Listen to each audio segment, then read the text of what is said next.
Hello visuals, whilst Chris carries on ratcheting through his phone. Welcome back to well, it's been a while now because last week Chris was ill. He is here. You trying to shut the door? Yeah. Just But we're stuck on something. it's alright, just give us a push. It'll be the carpet.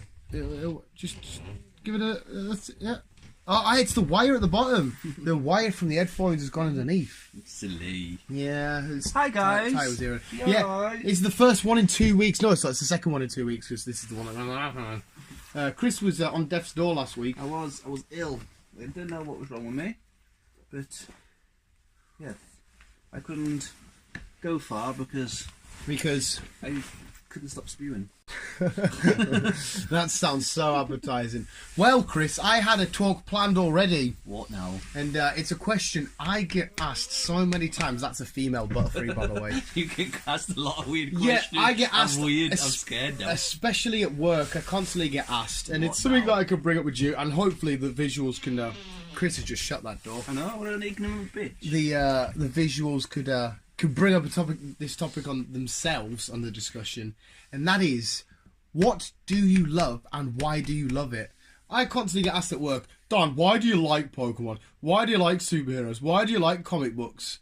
And there's a million fucking answers for it, and there's a nice detailed answer. But it's Chris has just shut that door, Ellie. Twice. So, I mean, as a whole, the visuals and yourself all know what I love. I'll give a reason as to Well, why what I I love, we don't really talk about much. But hey, that's why I was gonna. I would like to get. Yeah. I would like to do some more videos on it, but that means going out a lot more. That means going to Well, first of doing all, a bit more travelling. yeah. First of all, before you get into that, what is it you love and why do you love it? I think I know the answer anyway. Cars. Is it cars or is it just motors? Mainly cars and trucks. Cars and trucks. Cars and trucks. What about motorbikes? I don't mind motorbikes. I've driven them. A Yamaha. Fell off them. I've never fell off a Jumped motorbike. them. What about hopped them. What about push bikes? That's my mode of transport. I didn't mind push bikes, but I was more of a BMX guy when I was BMX younger. is cool. Well, no, yeah, okay. So it's motors that you love. What is it about motors that get your little fella going? I don't know. Your little fella I don't pumping know. the It's blood. just when I have the opportunity at work. Obviously, I work in the motor trade, and obviously, No, when you say motor, you need to say motor. I work in the motor trade. But obviously, yeah, I work in the motor trade, so obviously, I get to know everything I need to know about the motors. But it's just when I get the opportunity to work on them, as in like get my head under in an engine, it's like They're a real grease monkey. Yeah. Grease monkey? Is that what they're called? Yeah. Oil? Yeah, whatever it is. when I can get my head in an engine That must hurt. and tweak, play. It's fun. Well, what do you reckon you can pinpoint it? What is it there? Like, is there an attachment there? Something that you... Is it the... I don't know. It's just Is it you're fascinated by the way that they're all put together and the way they run? Is it fascinated with... It's just in general, just anything to do with engines in general. But it's just like the way they look, the way they sound. Maybe you're in love with the way that everything comes together, from getting all these pieces to making it look like a fine piece of art. Because people could say cars are artworks in a way. If you think about it, it's like there's nothing there, Yeah. and then when you just put all these components together. Don't get us wrong, like I am fascinated by some aspects of cars, but as a whole, to me, it's all the same: 4 wheels and a metal shell. That's because I don't love it. I don't understand. There's more going on with it. But yeah, so to me, it sounds like you're. I could be wrong here. You're just fascinated by the way it all comes together because you just said getting your head in it. You're fascinated how pipe A is connected to pipe C and wire D and. Well, I'll have to give you a crash course on. Yeah, hey, I did motor vehicles for 2 years, and all I did was change a tyre and skive and smoke shitloads. That was it. I only took it because it got us out of an hour of science. Not science, an hour lesson at school in the morning on Friday. So I thought, hey, that'll do. I'll just do motor vehicles. Like I said, I changed the tyre. It took me like an hour. Didn't know what I was doing. Used a machine as well, so machine you just put on it. Yeah, no, you sat it on it, and it was like an electric can opener, but it peeled it off. Oh, right, you were changing. Yeah, we were actually changing a tyre. Yeah. Yeah. I got a fucking clue what it was. But yeah, that's my love interest. Well, it stems as well because you love cars. I don't know if it's your favourite franchise, but one of your favourite films is the Fast and Furious films and stuff. Yes. So it all stems over. Yes. So it would be fair to say you maybe wouldn't like those films as much if you weren't as into cars. Probably, but like some of the films, I know I'd say some of the films I will admit are far-fetched. Yeah, it's it's the original Fast and Furious. It's like the way it all works, put it together, modifications, like So what's your favourite aspect about a car, or cars in general? Is your favourite thing to do to watch them race? Is your favourite thing to look at them? Is your favourite thing to know how they work? Is it your favourite thing to... No, but if you say you got to work on one thing or do one thing with cars, if you had to pick, would your favourite... I think the aspect of that, even I'm kind of gutted I didn't do it when I was younger, but to be a proper mechanic and just to fucking So work your favourite on aspect would just to be to work on them. I've always said to myself, you've said it to me, I know what you're going to say. I want to get a project and just play with it. It would be quite cool. I think it could be quite similar to me as well. So if you were a billionaire, I think you would be a collector just like me, just a collector of cars. Yeah, mine's more cars. That's why I can't really buy many as stuff as you. Oh yeah, because I don't think a Funko Pop is nowhere near the price of a car. In fact, there's probably one Funko Pop signed limited edition rare that's worth of maybe a car. There'll be one in here that's worth more than my Oh car. no, wait! I don't think one of mine, but there will be one in the world. But yeah, so yeah, that's what you love. Because I wanted to get what the visuals love and stuff. So and like I say, it's something I would want to get more involved in on the channel. I think it's the but it's trying to implement it into it.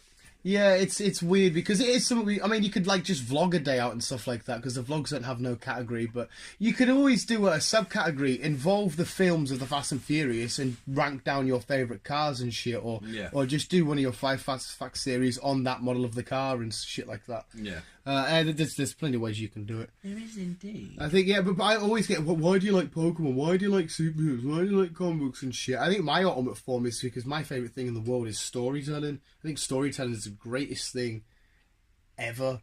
Yeah. Like just in every form and aspect. Like a single story, whether it be a piece of music or a bit of art or a bit of small film or a film or a TV show can just change a day from a frown to a hey emoji. See, with me and that, it's music. Yeah. And that's what I mean, though. You could be like, I can't be arsed, or I've not got the energy. You hear one song. You know how I always replay songs? And I'm like, it just gets you going. I know not all songs are storytelling, but a lot of them are. And it is just a creative process. Is Linkin Park. Obviously, if I have my down days, I just fire some Linkin Park on, and then it's like, that cheers me up. I think to be fair, I can't remember the last time I had a down day, which just makes me sound arrogant as fuck. If I was, it would be Redbone Come and Get Your Love, because that's why I love music as well, because it takes me back to a story, because that's why it's my favourite song, and I just see the opening scene of Morag and Star-Lord dancing. I just love how you can connect it all. It's just like say, any song that takes you back to your younger days. I remember, it'll probably kill me. Back into day, kids! I had car mats, cars. Me and my boy all used to play with car mats and cars. It was quite fun, but we used to just put the music on. It's like, did you drive properly in the right? I did. He did. He just went. Yeah, I did that for a while on Grand Theft Auto when he was playing Try and Drive Properly. It was so bizarre. And Avril Lavigne was big back in the day. And she was like, "He was a skater boy." I listened to one of the songs the other day, and that just popped into my memory. Just me and my boy all just chilling, playing with cars. I was like, Avril Lavigne. Yeah. But yeah.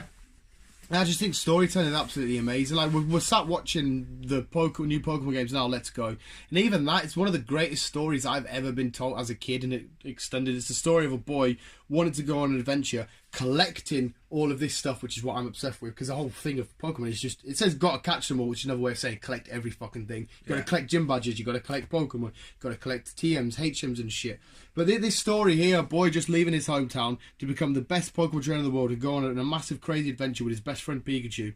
It's a story, because stories will outlive anyone and everything. We get stories that get told from years ago, and stories that are told now that will be told way into the future and shit. Yeah, that's why I love cinema so much, and that's why I go so into detail with cinema, looking at details, camera angles, the best way to tell your story by using this piece of music and this angle. And it just fucking... and that's why I love comic books, because you get well-developed characters and shit, and you follow this character on a story, you have their ups and downs, their twists and turns.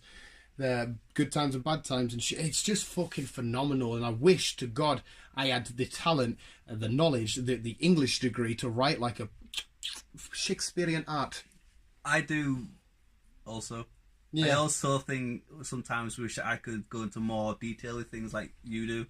But I think I think like you straight do to the point where it's like I like that because I like that. Yeah, in your head, go into detail. In your head, again, I'm not a psychiatrist. I think you know what you're trying to and want to say, but it's because I think you just no. It's not a case of you being stupid. It's a case of you not being able to combine the words to make a proper structured sentence that you want to get out. You know what I mean? Yeah. It's my English is shit, like. No, it's not a fact that you're stupid. Fucking hell, if there's any stupid one here, mate, it's fucking me. I was sat talking to some random bird in Costas. She was like 18, she had no teeth. But that was pure loving life, me. Can't remember her name, man. Everything was wobbling to fuck. I was having the time of my life. But yeah, storytelling is amazing. It is. I fucking wish I could sit and write. I was writing something, not writing. I was doing my own thing. It was like a comedic bit of writing, a sketch that I wanted to do for the channel. Because it was before I seen that police raid video that I just showed you. But anyway, I was thinking about a police raid, but in reverse. And they did it on a nerd's house. And they find loads of drugs, but like there's Pokemon cards stashed within the cannabis. They're like, there's loads of cannabis. They rip it open. What's this? And they don't give a fuck about the drugs. It's just illegal Pokemon cards, legal comic books and shit. And I just thought if that was done out so right and played out, that could be a really funny scene. You know, it's a regular with his glasses and his bow tie and shit, but he's being raided. The police don't care about the drugs. I just love writing shit in my own head. But I've just. Did you ever write stories when you were younger? I always write stories. I've got small thingies now. I've got this mint story that I really like. It's called Monsters in the Woods. And it's set in the Vietnam War. It's fucking mint. I don't know if I've got enough detail to go into it now, but I could try it a little bit. Have a read of it. It's the Vietnam War. I love it, right? But it's the start of the Vietnam War, and the opening shot, right? Is you got to picture this right in your head, and you visuals and shit like that. So you got Vietnam War. The first shot, helicopters are coming up above a whole rainforest and a jungle and shit, and you got some rocking music, AC/DC and that. But then you cut back to a really old Vietnamese fella, mustache, and all you see is like his mouth and a bit of like light, you know, over a candle fire, telling this story in his native tongue of these creatures that are in the woods and stuff. And you keep going back and forth between two different shots, like these three helicopters going, and the three helicopters split up, and you're still going back and forward with the guy telling the story of these monsters. And they're all scout copters, so they're just checking out the area and doing surveillance and shit like that. But one crash lands in one part of the woods, and the other two go down in another one. They fly away. And then once that plane crashes, you get back to the old man who finishes his sentence and the name of these creatures that are in the woods. And your first shot is it's nighttime's fallen, the plane's crashed, the lads are all getting out, and it's all pitch black, and there's just bamboo and craziness and shit. And they're all looking around, where the fuck are we and stuff. And there's just loads of rattling in the distance. And all you can see is like little eyes lighting up in the dark. And you don't quite know, they can't see it. They can't see it yet. But we as the audience can see it. We know there's something in the woods. It's not the Vietnamese, not the Viet Cong or anything like that. Yeah. And it's just them going through the jungle and stuff. I mean, there's some aspects taken from Predator and shit. And I don't quite know how I want the monster to look. But they're just going through and they're all getting picked off. You've got your typical army guys. You've got the leader. You've got the cool guy and stuff like that. You've got like the nerdy guy and shit like that. Yeah, the medic guy. And they're all slowly getting picked off. But the final shot will be one of the monsters finally revealing themselves, because you won't see that until the third act, the very final bit, in front of our lead guy. His shirt's ripped off, he's all messy and that. And it'll be a 360 camera pan, but it'll pan all the way up and then keep going up, and you'll see loads of rapid flashing lights, and it'll just end, and you won't know if our hero's finally beaten this monster in the woods, or if the monster date will just be full done, like, oh my god, cliffhanger, wait, go. There's loads of shit I need to add in, but I fucking love that opening sequence. Like, I think it's fucking mint, and I've written it all in. I just don't know how to fill out the middle bits, man, because like it's a lot of it's very generic. I just like because I love war films, and I like to take the idea of a classic war film and a classic war story, but have it nothing to do with these two enemies, but have it to do with this urban legend in the woods and these foreigners from another country coming over, and yeah, that's right. Yeah, there's loads I need to iron out to that, and that's copyrighted. If anybody is, that's mine, my idea. Nobody can steal it. But that's my story. Okay, I haven't got one. You can be one of the actors. Hey, I would film a shitty low budget version of this. You know, maybe one day when we get the money. and we'll just go to Melbourne or something and be like, "Hey, we're in Vietnam, Chris." Just got some local woods. Yeah, we'll just get a bunch of great. Anyway, visuals. That was this week's podcast. So we're back doing podcasts now. Keep telling stories, and if one better, keep telling stories whilst driving cars really, really fast. Visuals, keep it. Keep on, keep it down. Love you, bye.